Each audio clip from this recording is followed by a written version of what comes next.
ইতিহাসে নবী ও সাহাবাদের জীবন আমাদের জন্য দিশারি। আসুন আজ জেনে নেই দুই মহান ব্যক্তিত্বের কাহিনী, নবী মুসা আলাইহসাল্লাম ও হজরত ওমর রাদিয়াল্লাহু আনহু। মিশরের ফেরাউন আল্লাহকে অস্বীকার করত, নিজেকে আমিই খোদা বলত। তখন আল্লাহ মুসা আলাইহসাল্লামকে নবী হিসেবে পাঠালেন।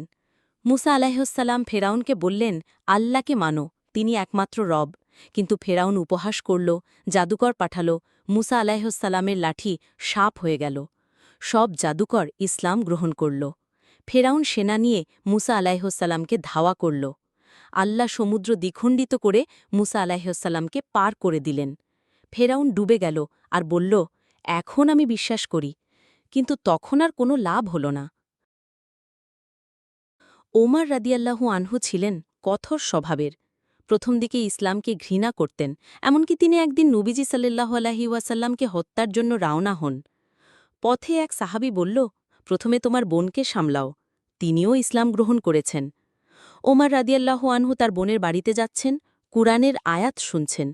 তিনি বোনকে মারলেন, কিন্তু রক্তাক্ত বোন বললেন, আমরা আল্লাহ ও তার রসুল সাল্লাল্লাহু আলাইহি ওয়াসাল্লামে ঈমান এনেছি।